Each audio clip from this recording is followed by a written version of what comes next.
হরে কৃষ্ণ। আমার প্রাণপ্রিয় শ্রীল প্রভুপাদ, আপনার শ্রীচরণে আমার সশ্রদ্ধ প্রণাম। জানি না আমি আপনার গুণমহিমা কোথা দিয়ে শুরু করব আর কোথায় শেষ করব।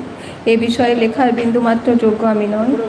প্রভুপাদ, আমি অত্যন্ত সৌভাগ্যবতী যে আপনার চরণ কমলে আমি স্থান পেয়েছি, আপনার শিষ্য গুরু মহারাজের শ্রীচরণে আশ্রয় পেয়েছি। সত্যি যদি আজ আমি ইস্কনে যুক্ত না হতাম, তাহলে কতটা অন্ধকারময় জীবন কাটাতাম। এই ইস্কনে যুক্ত হয়ে আমি জীবনের কী লক্ষ্য জানতে পেরেছি। মহাপ্রসাদ সেবা, ধাম দর্শন, ভক্ত সঙ্গ, গ্রন্থ অধ্যয়ন, এই সকল গুরুত্বপূর্ণ সেবায় যুক্ত হতে পেরেছি।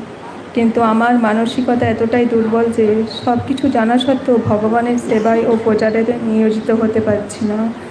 প্রভুপাদ, আপনার প্রিয় ভক্তরা এতই প্রেমের সাথে সেবা প্রচারে যুক্ত আছেন এবং আমাকে বারংবার সেবায় যুক্ত করার চেষ্টা করছেন। তা সত্ত্বেও আমি এতই নিকৃষ্ট যে কিঞ্চিত সেবায় নিয়োজিত হতে পারছি না।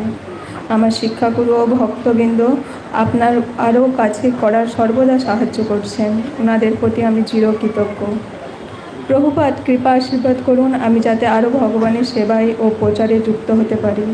হে পতিত পাবন প্রভুপাদ, আমার শক্তি বুদ্ধি শিক্ষা প্রদান করুন যেন ভগবানের সেবায় নিষ্ঠা সহকারে যুক্ত হতে পারি ও কৃষ্ণময় সংসার করতে পারি। আপনার নিত্য সেবিকা হওয়ার আকাঙ্ক্ষী তুলসী হরিবল্লভী দেবী দাসী। জয় প্রভুপাদ, জয় গুরু মহারাজ। হরে কৃষ্ণ।